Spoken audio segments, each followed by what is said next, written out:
Hello, you wonderful people, and welcome to another episode of Untitled Reviews. This being a show where I talk about TV shows that are dramas. For today's episode, I'm going to talk about Lawman, Reeves, Season 1, Episode 5. A lot of really interesting things went down in this episode, so let's break it down. Well, first and foremost, let's start off with Bass and Billy. They're going after that web guide they heard about last episode, and kind of like a repeat of last episode, it doesn't end with them capturing the guy.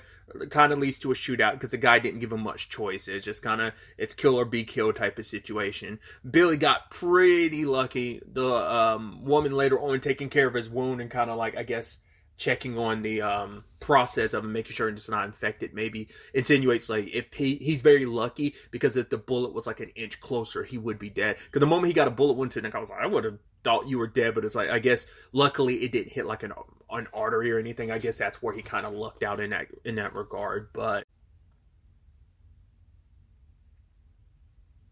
I guess picking up in the aftermath of last episode, Billy also, like, the guy he shot this episode, is like, he kind of left him to suffer. There's no doctor in nearby for them to get. So it's like, hey, you got to put him out of his misery and get his boots. So I guess doesn't make it easier. And even Bass was even saying it doesn't get easier either. That, because it's like, oh, the guy's still, like, he's just staring at me. It's just, he probably doesn't really have full control over his motor functions at that point in time because he's like literally gasping for air. He's just drowning in his own blood right now, I'm sure. And I think from Bass's perspective, yeah, it's just this is the reality of it. This is something that doesn't get any easier. It's just like part of it you got to expect when you're taking a man's life. You just took those steps last episode. Now you have to take another. And I think that's why Billy acts the way he does later on in the episode too, because it's his way to overcompensate with what he's feeling, especially all those questions he was asking Jackson about, like, oh, do you regret it? How do you sleep at night? Because Billy probably doesn't sleep. Well, we haven't really seen that side of things, but that whole conversation he had last episode with Ramsey about, like, oh, you'll never sleep another soundful day in your life, and then you hear Jackson being like, oh yeah, I sleep to have a peace. My heart sleeps. My heart is peaceful because I kind of don't regret what I did. So we'll circle to that in a second. But Bass was home for one day, been out for 41 days on the road gathering up criminals, and then comes home only for one day for Cheryl to be like, hey, you got to transport this criminal because, well, Cheryl's on desk duty right now, and he would be like, oh, you put me in a skirt and practically think I'm Florence, which I even love Bass being like, that's an insult to Florence. But it's because he wants to be out there, and he's even, it almost sounds like he's asking Bass, if you want to, you can talk to Judge Parker to kind of sway things more my way, to kind of get me back out there. But it's like, until then, Judge Parker wants you to handle this. I think you're too good of a man, and you're too good at your job, so of course Judge Parker's going to want you to do this. So sadly, Bass only has one day home, and it's that sad revelation that, right, when you're gone for so long and your children are so young, you become a stranger then when you're going to... Yeah, Sally's old enough that she had years with you, whereas like your kids are... I mean, who knows? Like, it's been 2 years of Bass being a marshal, so we have no idea, like, he's been going a month now, but how many times has he been going before, like for a month or two at a time? So it is... His own kids don't really respond. The only ones that responded to him was Sally, because Sally said, hey, you're going to take me to the carnival and stuff, but he can't. You know, he wanted time with Jenny, and he didn't tell them the truth. I thought the plan was like, okay, since you're not saying anything, I thought, okay, well, I figured as much. You got to move out like the next day is what Cheryl said, like, oh, you'll be moving out. So I figured, I was like, is he going to like take Sally to the carnival and then ride out? But I'm like, no, usually you ride out at in the morning and daytime. You don't roll out, at night typically. So he just didn't know how to break the news to his family. He just didn't want to disappoint them. It's like, hey, I'm here and I don't want to make things sad, but it's like, still sucks. You blindsided Jenny, and it's like, you should still be able to say no. And it's like, I don't know if he's really in a position to kind of say no, because it's kind of a catch-22, because Jenny pushed him to take this job, but for her it's like it was about the money situation, but it isn't. You should still be able to say no. I think you're too honorable of a man. You stick too closely to, hey, I took this oath, rather than giving pushback of, I think maybe Bass in a combination doesn't want to make too many waves because, hey, I got this job. I don't want to take the chance I might lose it. And the fact of the matter is, I'm an honorable enough guy, and if I don't do it, someone else will, and maybe they won't handle things the proper way. So I've got to do this, mainly just to keep my job. I'm a black man with a badge. I can't make waves. I can't cause too much issue, or I could so easily lose this job, and I'll go back to farming, which kind of didn't yield much for us. Because it's like, right, could I have bought you all the, like, I could buy you like 10 pianos with the job I'm doing, but I could never do that. But for her, it's like a piano and everything is fine, but it doesn't mean anything when you're not here. You wonder why your kids treat you like a stranger. So for Bass, it's like, hey, as long as I get this done and make it back home sooner, then the better. But it's already started, and how can you make up for the time you've already lost by being there? We don't know if this will be the last time Bass is going to miss more time with his children. So, because if he was there, I mean, it has a domino effect, because that leads to the stuff with Sally, which we'll talk about later. But let's kind of stay on the Bass stuff. They went to go pick up Jackson. The whole reason why this is happening is because he killed a representative, a guy that was kind of rising in the political ranks in Texas. And so they want him transferred so that he could face justice in Texas, because the family that wants this has a lot of sway in their direction. So we also kind of got these, like I said, these little snide comments from Billy. I guess because he doesn't feel much towards Jackson. And I'm wondering, does Bass immediately... Because Bass kind of had figured, Jackson being who he is, I guess that he might have... And probably about his age and stuff. It's like, right, we're probably around the same age. I was also wondering why... I kept looking at the actor and wondered why I recognized him. He was in Black Lightning, the TV show. The actor who plays Jackson. I believe the actor's name is Tosin. I don't remember his character's name. He's the dude that teleports in Black Lightning. That's him. I kept being like, why does he look so familiar? I think that's... But yeah, I believe that's why what I recognized him from. But either way, most of the people they've taken down... Well, no, they've taken down black... Like, no, I say taken down. That sounds worse. But it's like, they've taken in black people, as we saw last episode. But I think it's just Billy hasn't conducted him. It's not... It's somewhat the way what's Billy saying towards Jackson and just the snide comments. But it's also like, right, you're not conducting yourself like a deputy, like someone like a lawman should. But yes, you're a posse man, so there's a delineation there. But still, you should kind of hold yourself and talk in a certain way and be a certain way and present yourself a certain way. But Billy's still kind of like that smooth talking criminal, and running his mouth all the time like he used to the point that it's like ever since Fort Smith, you haven't really been making. You've been kind of making these comments or not treat me the best way. You got something to say it. He's like, you asked me if you had what it took to be a marshal, and I said, I'm saying now that you don't have the grit for it. And that was like a shot to Billy's confidence. And it's like, are you giving up on me, Bass? And he was like, I never give up, Billy. Because it's like he's like, I thought by now you'd grow into being the person you need to be for this. But he's like, and now if that's a fault of my own when it comes to what I'm supposed to be teaching you, that's my failure as a teacher, I'm sorry. But it's like every day is a lesson for you to grow, and you're just not growing where you should be. And maybe you will get there someday, but so I haven't given up on you. But you can tell that, like, shut Billy up.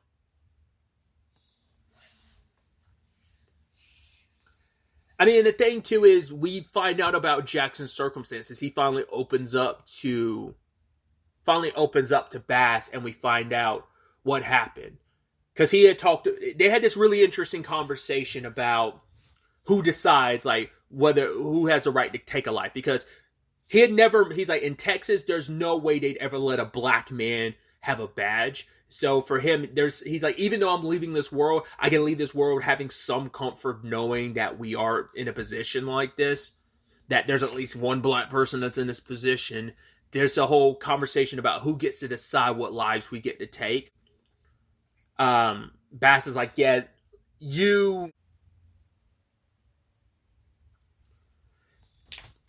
basically Bass was telling him like you taking it in your own hands and deciding that you're the one that gets to determine who gets to live and who, like, that's not really on you to decide.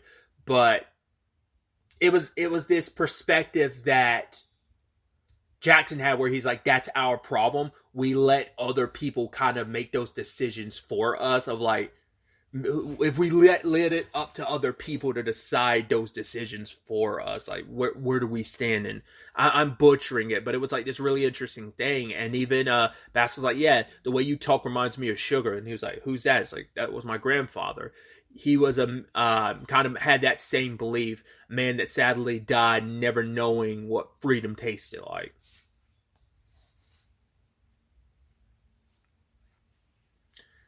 They end up staying with this family because the storm was coming down on them. They end up staying with this family, I think a husband and wife, and Billy translates for them because they speak Spanish, and Bass doesn't know Spanish.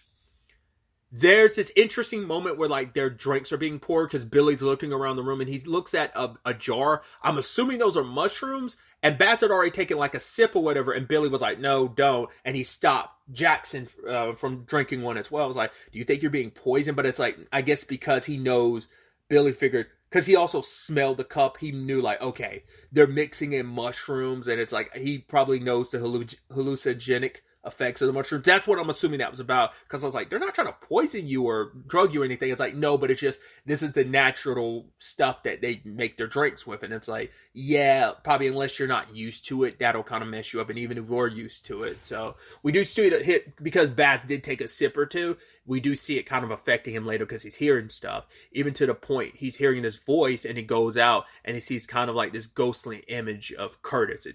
It's so interesting too, because the woman had said like, oh, I sense death on you, and Billy's joking, thinking it's like, oh, she's smelling death on you, Jackson, like, oh, she's determining, like, she knows your death is coming up. But then she actually points towards Bass, and even Billy and Bass were looking at her when she was doing that, being like, oh. And then afterwards he had that vision of Curtis, interestingly enough. Ghosts from the past, I mean, that was 12 years ago, everything happened with Curtis. So, I mean, it doesn't mean like something like that's going to disappear, because Curtis was like a son to you. He became basically like a stepson to you. So, it's probably one of those things that's always at the forefront of your mind, but it got brought even further in the forefront. Maybe not even that. Maybe it's always been in the back of your mind, but now it's brought to the forefront about something you probably, it's like I said, it's there in the back of your mind all these years, but now it's trickling forward, and especially with the ending of the episode, which we'll get to in a second. But yeah, we find out what Jackson's reason for killing the guy that he did, because he's like, yo, I was there when what was that, Granger, when the speech was held about, hey, we are black men are free. I mean, black folk in general are free, that they're no longer slave, like abolishing slavery. But for him, it's like, yeah, nothing changed. The only thing was, here is a white man speaking some pretty words, and that's all they do is read words. Nothing at the end of the day changes, really. Which I think does tie into Sally's side of things as well, like I said, but we'll get to that after we finish the Bass side of things. But Jackson had rode to Texas to kind of spread word to all these different places. Hey, black people are free. We're free. Things have changed. But the moment he got to this particular plantation, the owner of the plantation had the sheriff and his posse men, and they basically killed every slave on that plantation just because the plantation owner said, like, oh yeah, they took up arms against me, and didn't even bother, the sheriff and the posse man didn't even bother to check if they were weapons. Thought they were burning stuff, crops in the field, his cane stuff in the field. It's like, nope, was burning their bodies. So it's to the point they couldn't even give these slaves proper burials. And so 10 years later, Jackson came back home to Texas to find that same guy running for an official position. And he made it clear he was running on a platform that he wanted things to go back to the way they were 10 years prior. That, like, oh, we need to put these black folk back in chains type of situation. We need to take things back to the way they were before, the good old days. And it's just that he's like, I've seen the evil that man can do, and I wasn't about to I've seen what he did on one plantation. I'm not going to let that evil spread to us going backwards and that happening again. And it's like, you can see that, because Bass understands too, because he raised his fist to his master. I mean, he beat the ever-living shit out of Reeves, so it's not like that's completely lost on Bass. He never killed anyone. Yes, he beat up Reeves, but he never killed him. And so but that's where that sympathy comes across, where it's like, in the eyes of the law, like, you have to suffer the ramifications. But it's like, I think in Bass's case, it's like, I could just have easily ended up being you. And that's that. And then Bass doesn't tell Jackson his story because it won't really change anything. But you could tell that I know who you are type of situation and what you kind of went through. And I don't know. Just, you could tell Bass feels conflicted, but he's also bound to his sworn duties. And then, lo and behold, as they're arriving to drop him off, who do they run into? None other than Pierce, who's got himself a badge, which you can tell the timing of it is what I was talking about earlier about him seeing Curtis again. It's like the man who killed Curtis. It's like, yeah, here you are, a fellow lawman with a badge. And so if he's going to be the one that ends up they're transferring Jackson over to, you can tell that's going to rub Bass the wrong way. I figured, once again, he's in the opening credits, so he was going to pop up at some point in time, but did not expect him to show up with a badge, interestingly enough. Won't be the first time that's happened where I've watched something and someone who was on the more criminal side of things ends up having a badge. I mean, not necessarily criminal, but it's still a thing of, well, you did kill some people, but you're able to kind of let that slide because no one... Maybe at the time frame of when it happened, but it's like they were coming to kill you, so maybe you got some leeway. And I mean, to be fair, Billy never actually killed anyone. So yeah, he's a criminal, but he was never directly responsible. Which I should also bring up, I'm surprised we never circled back to the crew that he was working with. I'm like, oh, I thought that'd be more of a storyline thing, but to be fair, it's only been 2 episodes, but it is an 8-episode show, so I'm like, I guess that's never going to come back up. Maybe that's supposed to be like a wink and nod to like history in general. Maybe that storyline was always just meant to be that one-off thing, just because it introduced Billy to the story. But maybe in the grand scheme of history, maybe that's one of those historical things where it's like, oh, it's in this historical fiction, and it's just a situation of history-wise, there's more to that story. But in the confines of this series, we won't touch on it. Maybe it's something like that. I don't know. So that's where things are with Bass.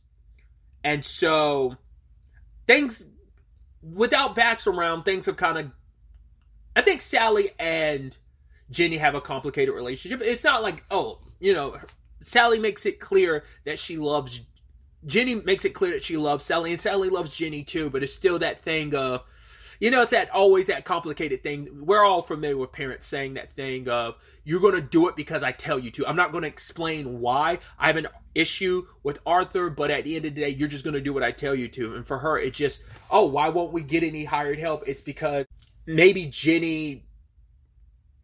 I could see it from Jenny's perspective of, I want us to do this ourselves because it teaches us hard work, dedication, and responsibility. I want to pass that on to you. I want you to be able to work with your hands so you don't ever have to rely on another person, that you be able to do stuff yourself. I'm trying to teach you a hard lesson. I'm trying to make you grow. I could see that potentially being Jenny's perspective on the whole situation. The Arthur of it all is just like, oh, I don't want you getting so smitten with a boy, and I know what it's like to be young and in love and how that could sway you, so I don't want you to get... it's also, hey, I'm your mom, I'm being very overprotective type of situation. But she did make it clear, like, when Sally gets older, you want to pursue her, sure, you can then, but I don't know how much Jenny really meant that at the time when she told that to Arthur. Granted, Sally wasn't around during that conversation. I'm sure that's even more so reason why Jenny felt comfortable having that conversation. But it's like, yeah, I know you've been off. You lied to me that you're hanging out with your friend when in actuality you were hanging out with Arthur. Like, don't think you're going to... I was you at one point in time. little Missy, so don't try and like squeeze anything by me. Moms have that superpower. But with Bass not being able to take her to the carnival, she's like, oh, do you want to go with Arthur? It's like, right, someone else should have the opportunity to be a gentleman. And they go there and they're having a fun time, which is really sweet. Thought it was interesting. We see Esme kind of not side-eyeing her, but catching a look at that. It was like, well, I guess a young lady being kind of taken to the carnival, that's why Bass was supposed to go with her, because it's like, right, it's kind of a father's duty to escort such a young woman around like that, or at very least that some parent should be there. It shouldn't be just some kid off with another kid type of thing. So, but we'll get to Esme in a second. But, because Sally's got that wonderment of, and it's something even Jenny brought up to Bass, maybe episode 2, I want to say, that she, might have been 2 or 3, she said that eventually Jenny's going to want to see the world. And like once she leaves, she might not ever come back. And that's, I think Jenny wants Sally to grow up, but she's also scared of her growing up too quickly, because that'll just give her extra reason to go, because she wants to go out there and see the world, as she's talking with Arthur about it. The things that, you ever think about the things you don't know? It's like, there's so much in this world we've never seen, so many things we don't know and understand that's just out there, the wonderment in her eyes. And, Arthur loves that about her.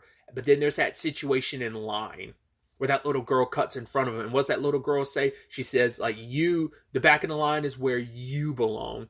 And Sally kind of snaps off on her. I'm like, oh, don't do that. And you can tell that look on Arthur's face. Because I thought, like, maybe, just generally speaking, maybe Arthur's a little more passive. But I'm curious, maybe Sally's fortunately grown up in a place because the Reeves have their own home, they're kind of far away, that she never has to deal with the racism. That's the thing. Like, I don't want to just assume anything about what she's had to deal with, but because she mainly grew up in a world post-slavery being abolished,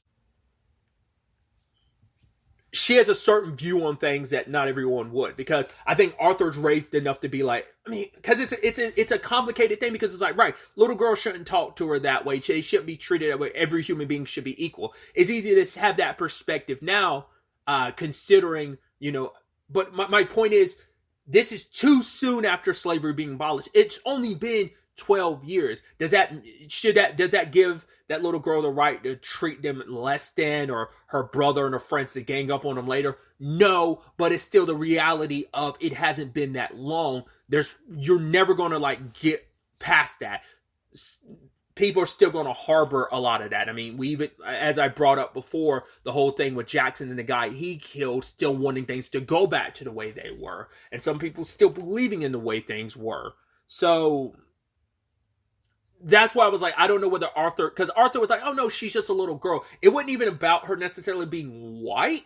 It was, at least that's how he presented. He was more so like, no, it's a little girl. It's okay.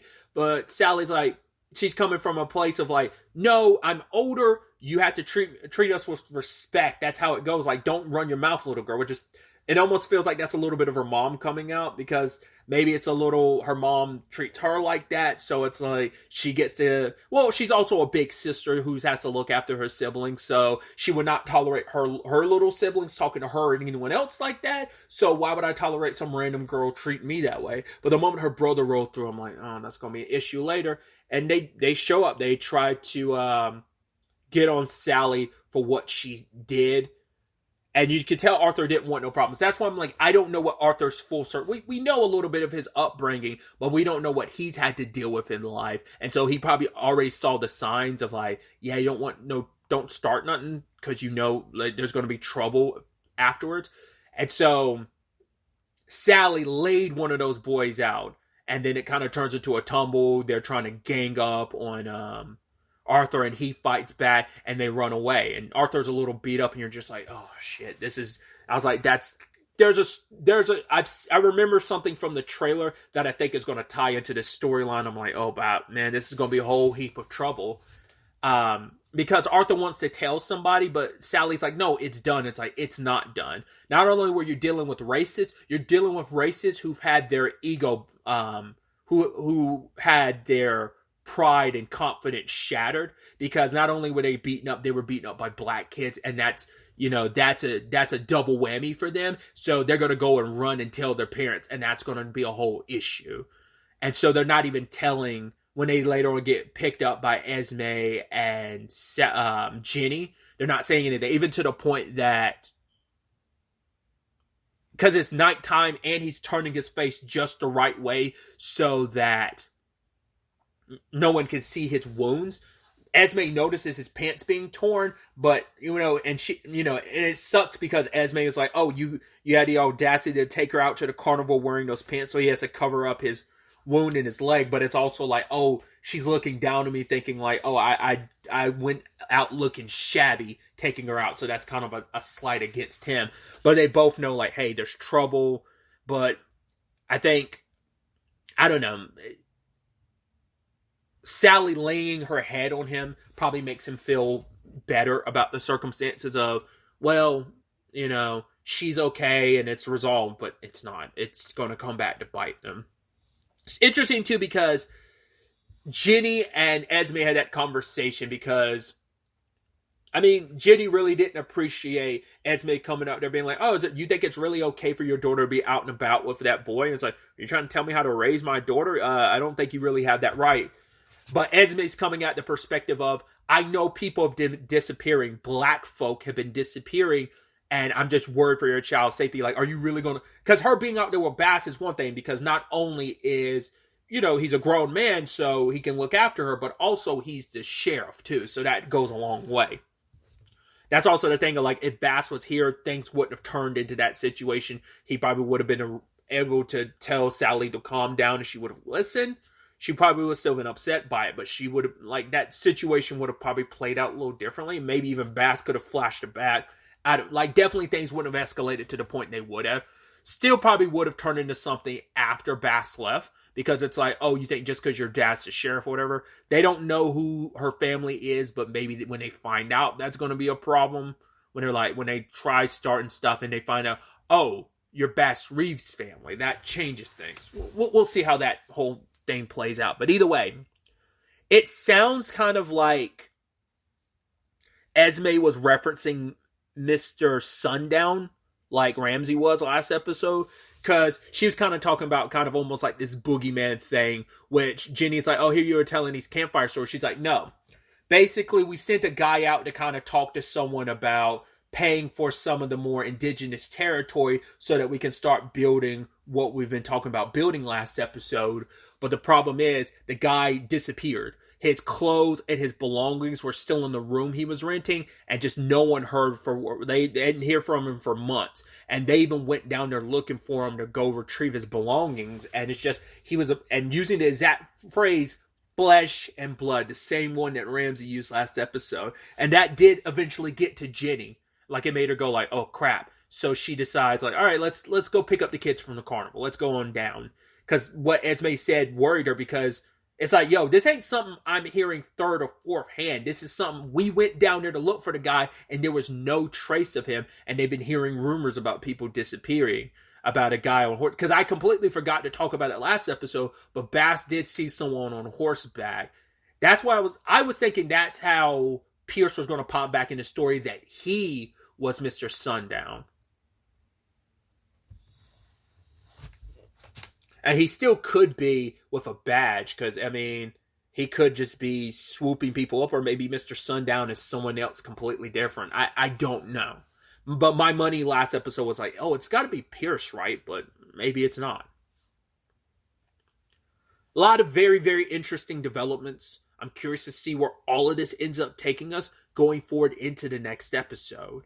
But really, that's all I wanted to talk about. So the next time we meet, be happy, be safe, live life to the fullest, and enjoy it. Good day, and goodbye.